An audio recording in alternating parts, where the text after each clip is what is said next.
Assalamualaikum warahmatullahi wabarakatuh. Soalnya kalau nggak keras takutnya nguap-nguap di belakang ya. Ini terima kasih atas kesempatannya, Bib. Terima kasih sekali. Terima kasih juga untuk semuanya yang ada di sini. Ini kali saya pertama hadir di acara hebat seperti ini, acara besar bertemu dengan saudara-saudaraku semua. Tapi singkat cerita saja, mungkin kalau diikutin perjalanannya lumayan panjang. Saya pun di vlog saya tidak menceritakan secara detail karena panjang sekali menuju saya akhirnya ada di Islam saat ini.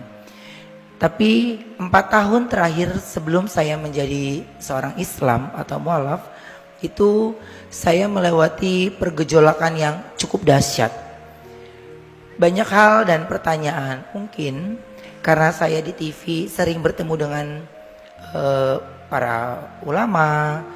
Jadi saya harus pilih satu yang kira-kira yang bisa membimbing dan bisa menjawab pertanyaan saya.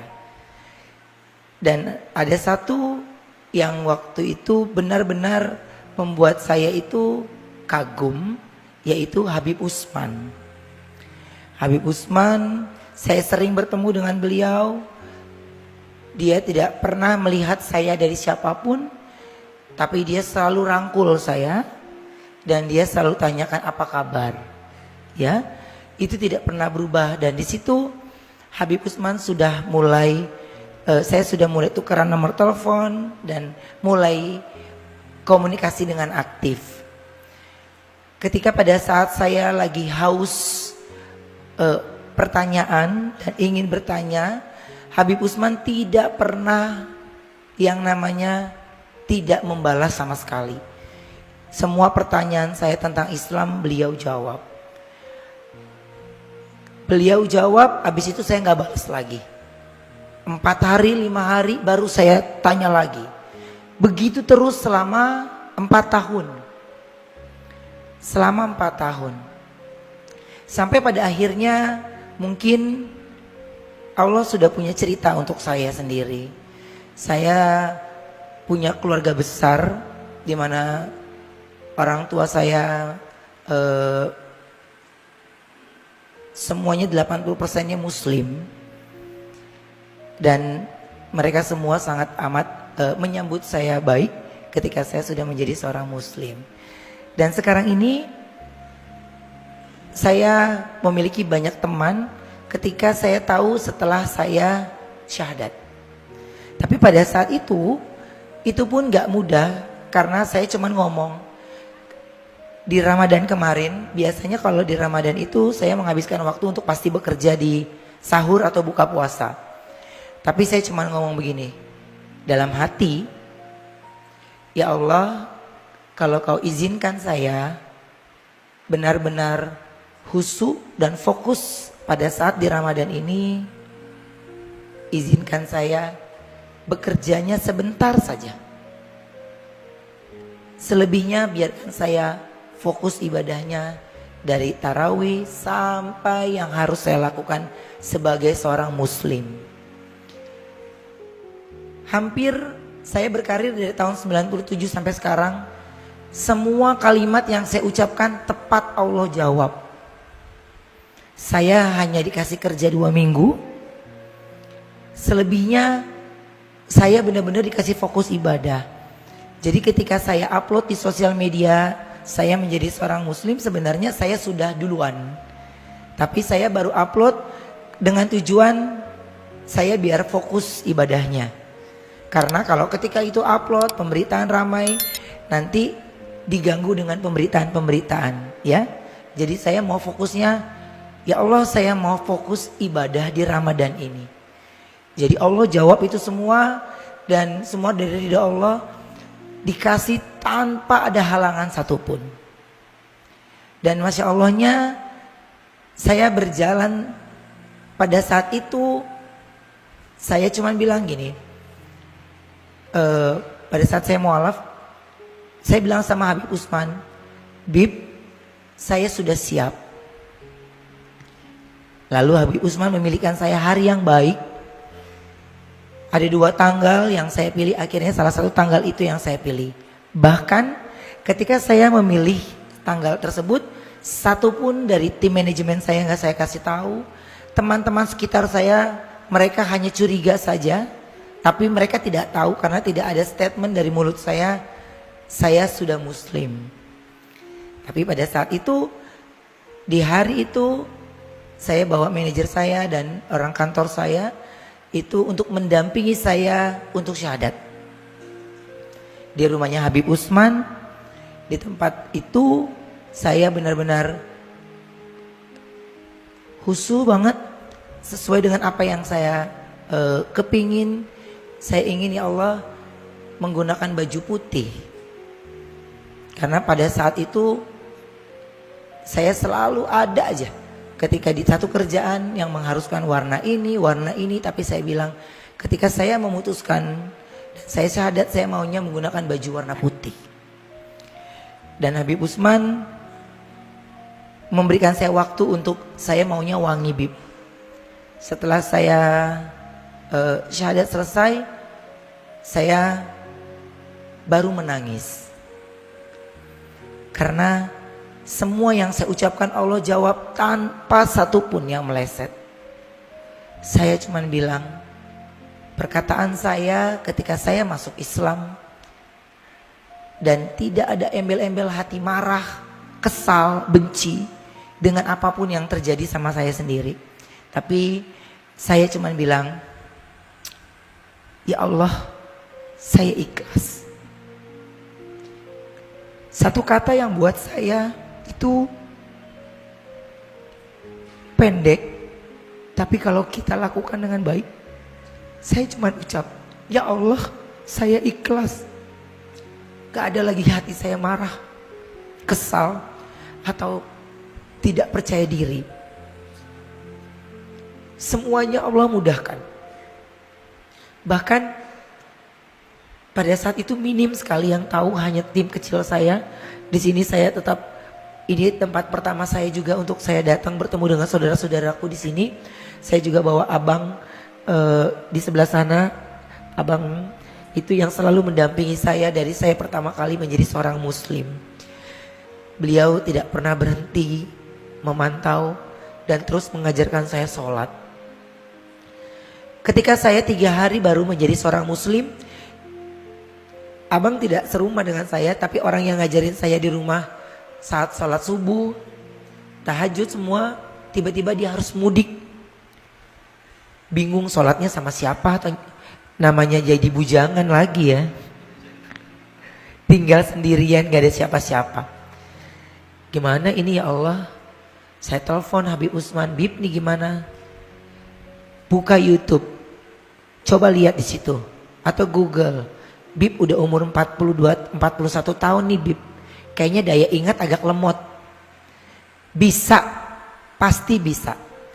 Karena pada saat saya mau sudah mau syahadat sama Habib, satu pertanyaan saya yang terlewatkan. Bib, tunggu dulu. Bagaimana saya sholatnya? Saya ingin sholat yang sempurna. Bacaan yang sempurna. Semua Allah udah mau, kata Habib. Pasti Allah kasih jalan. Bener Bib, bener. Insya Allah jalan dan benar. Ketika saya 3 hari baru menjadi seorang muslim, saya ditinggal karena harus mudik. Lalu pada saat itu saya cuman bilang, ya Allah, ini kalau habis tidur terus kita bangun mau tahajud atau subuh, mata sepet banget ini ya Allah. Ini gimana nih Mak? Berat ya. Terus kena lampu. Saya mengandalkan daya ingat saya sendiri. Insya Allah pasti bisa. Saya cuma taruh. Saya cuma bilang, ketika kita sepenuhnya percaya, pada saat itu saya sholat sendirian. Tapi pada saat saya harus, apa yang saya lakukan pertama, saya cuma Allahu Akbar. Punggung saya itu seperti ada yang menepuk. mengarahkan saya dari ruku sampai saya tahajud, sampai saya sujud. Jadi sampai saya bisa menyelesaikan sholatnya. Di situ saya langsung telepon lagi Habib, Bib, yang saya rasakan seperti ini pada saat sholat. Maaf Bib, apa itu jin? Bib, saya takut. Jawab Habib pada saat itu, yang ente khawatirkan pada saat itu adalah sholat. Allah jawab sholat itu. Jadi apa yang ente ragukan, ucapkan. Allah jawab. Tidak usah pakai perantara, langsung ke Allah. Langsung ke Allah. Dan dari situ saya berusaha untuk tidak mengandalkan orang lain lagi. Singkat cerita, saya bertemu dengan orang baik. Kemarin ini saya mendapatkan tawaran untuk berangkat haji. Dari awal saya sudah bilang tidak. Awal mulut saya bilang tidak. Belum. Saya masih terlalu kecil. Tapi ketika ada orang yang mau memberikan, saya terima. Insya Allah saya terima. Tapi pada saat itu hati saya pun tidak. Tidak.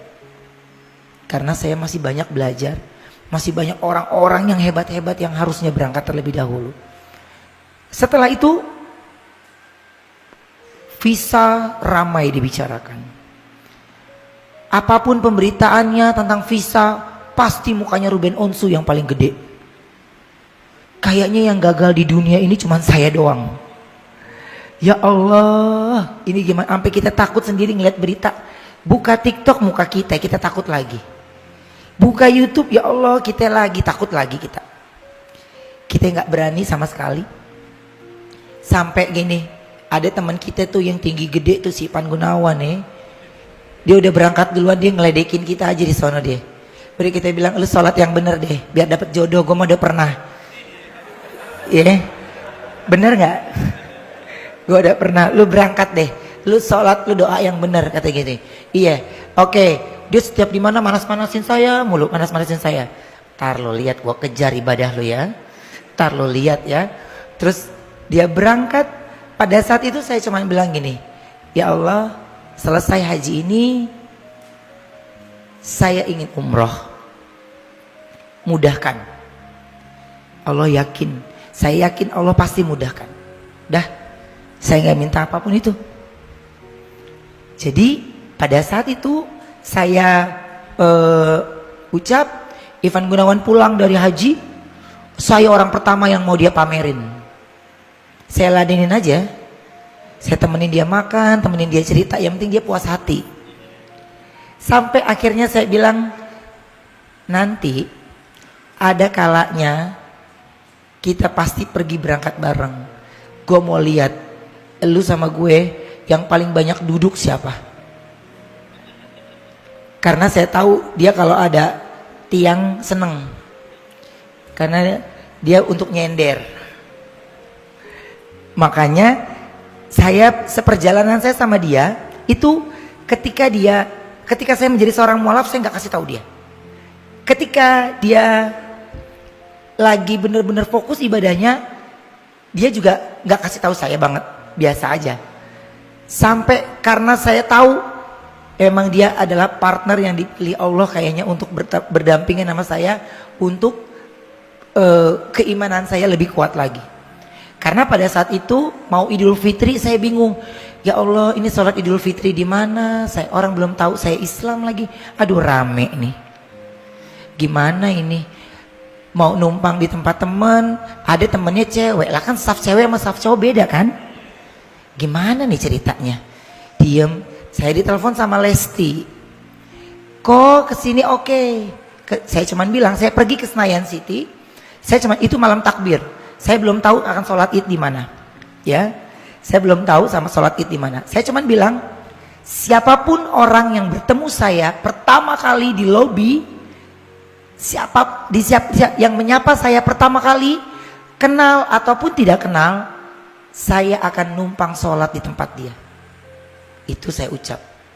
Percaya atau tidak, baru masuk mall, turun dari eskalator, dari sekian banyak manusia, Ivan Gunawan yang turun. Ya Allah, gua gak bisa jauh dari ini manusia. Jadi saya cuma bilang, hey, gua besok numpang sholat di tempat. Gua udah tebak lu Islam kan, berisik lu ah. Jadi itu kalau Allah udah punya mau ya, saya cuma ucap doang. Siapapun yang menyapa saya pertama kali, mau dia kenal nggak dikenal, kalau dia nggak dikenal, saya akan, bapak rumahnya di mana? Saya mau sholat di tempat bapak. Itu yang pertama saya mau lakukan. Bisa-bisanya dari banyak orang lagi takbiran ya, ada di dalam mall itu tuh, bisa-bisanya cuman dia yang ngelihat kita. Ya Allah, emang nasib gue di tangan dia. Saya disuruh standby sholat id jam 4 pagi. Ini ustadz aja masih nguap. Gue jam 4 pagi mau ngapain? Jam 4:30 nyangkut dia di rumah, di perumahan ya bang. Portal, nggak ada yang nyetirin mobil. Udah kita cuma ngomong gini doang. Waduh, matahari udah mau terbit, kita udah diomelin sama Ivan Gunawan. Kita belum nyampe-nyampe. Sampai sono kita ditinggal setengah jalan. Saya taruh mobil di tempat orang, saya ikut dia. Sampai sana jam 5 ya, jam 5 lewat ya, masih sepi, kaca masih pada dingin sama AC. Lah ini sholatnya gimana sih, masih sepi. Kok kita duluan, kata dia. Gue mau duluan datang supaya di paling depan, ini tiangnya paling oke. Hah? Kurang ajar ya. Saya cuman begini, ya Allah, karena cuman dia doang lagi yang nampung kita sholat id ya. Ya sabar, udah sabar. Jadi pada saat itu beliaulah yang terus mendampingi saya sampai akhirnya beliau meninggalkan beberapa pekerjaannya, dan apapun yang dia lakukan saya pun ikuti. Sampai kemarin akhirnya saya umroh. Saya berangkat dengan 17 orang. Karena itu sudah niat saya, ya Allah, dalam perjalanan saya ini ada 17 orang, di mana masing-masing ceritanya ada dalam perjalanan karir saya dan perjalanan saya menjadi seorang muslim. Saya berangkatkan, Allah izinkan, tapi banyak sekali kata-kata di kuping saya, wah ini susah loh, ini susah loh.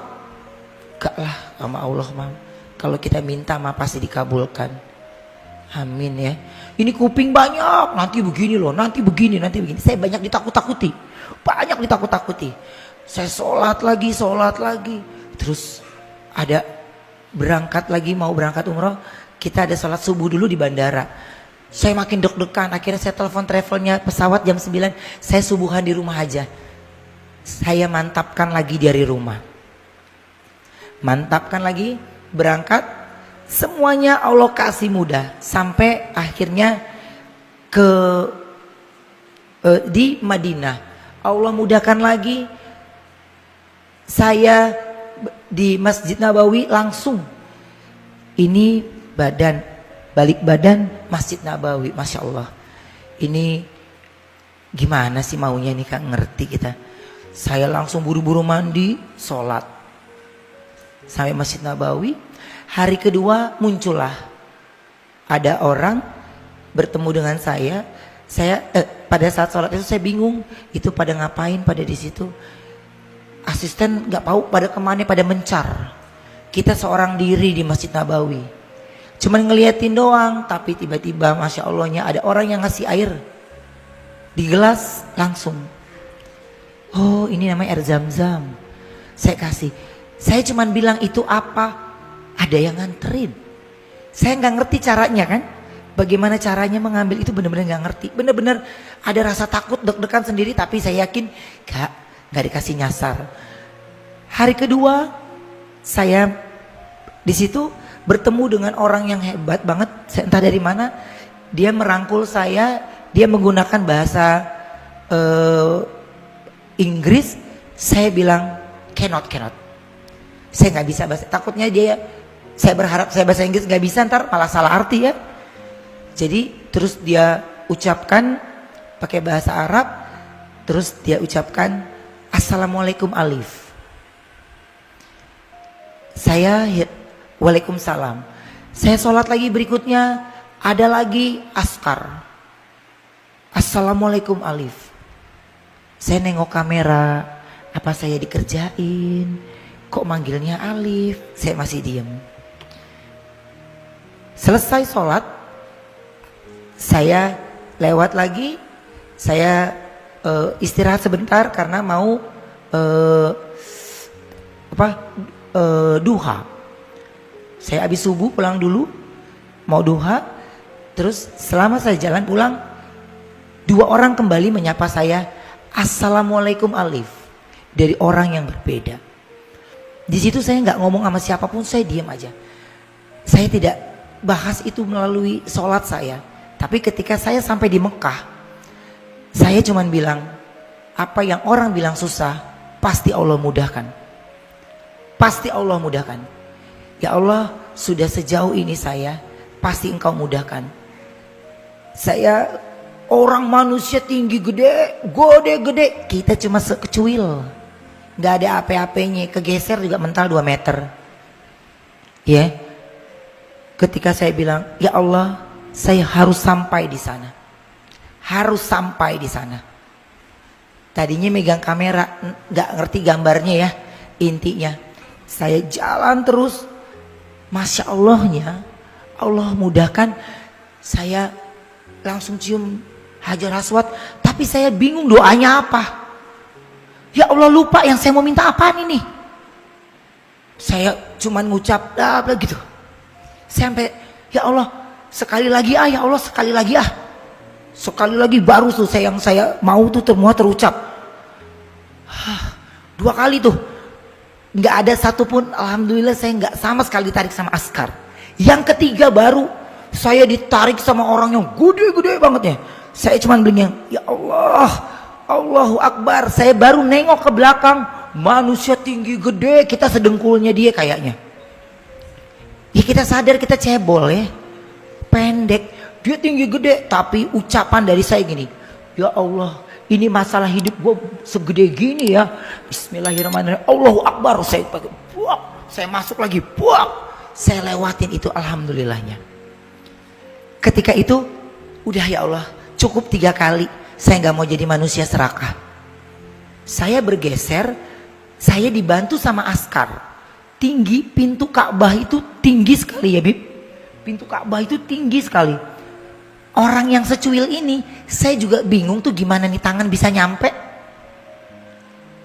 Saya ditarik sama askar, diarahkan ke pintu Ka'bah. Ya, karena kita masing-masing menyelamatkan sendiri-sendiri kan nih. Gak ada yang bisa bawa rombongan. Saya megang pintu Ka'bah, saya menangis, langsung saya semua ucapan dan doa yang saya inginkan saya ucapkan di situ. Saya berhenti ketika ada suara di kuping saya itu berucap jelas sekali di kuping saya, jaraknya tidak jauh, jelas di kuping saya. Assalamualaikum Alif. Dari situ saya baru sadar betul. Dan saya turunkan tangan saya. Di situ baru saya mengingat dari awal saya di Madinah sampai saya di Mekah. Semua, bahkan di kuping saya pun Assalamualaikum Alif. Disitulah saya baru menangis. Saya merasa tidak sendiri karena saya sudah andalkan Allah semuanya. Terakhir kali sebelum saya tutup malam hari ini, singkatnya hari itu saya harus kembali, tapi saya masih dapat Jumatan di Masjidil Haram. Saya cuman bilang, ya Allah, dari saya tahajud sampai nanti saya pulang nanti Isya. Karena setelah sholat Isya saya baru menuju bandara. Izinkan hamba selalu berada di depan pintumu. Entah bagaimana Allah atur semuanya, pokoknya setiap pas azan saya pasti pandangannya ada di pintu Ka'bah, pintu masuknya. Dari situ saya cuma bilang, ya Allah, terima kasih. Ini semuanya Engkau permudah. Sehingga rasa keraguan, rasa takut, rasa khawatir ketika kita libatkan Allah dalam hidup kita, perjalanan kita, yaitu yang saya jalani sekarang ini dan saya takut sekali. Saya cuman bilang, ya Allah, saya pasti sedih sekali kalau seandainya saya harus terlewatkan sholat. Ya Allah, kenapa saya kalau setiap sholat tahajud, seandainya tahajud terlewatkan, kenapa saya sedihnya tuh bisa sampai kayak sedihnya sampai sedih banget. Jadi jangan kasih saya sedih lagi, besok saya nggak akan ulangi lagi.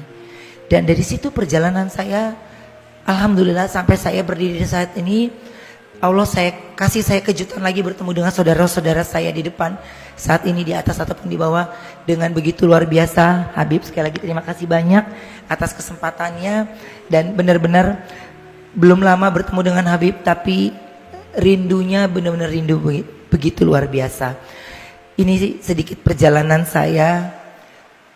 Mudah-mudahan apa yang menjadi keinginan kita semua ketika kita langsung husu dan berdoa tanpa perantara, tidak usah ikut campur tangan orang lain lagi, serahkan sama Allah, Allah yang akan atur kita semua.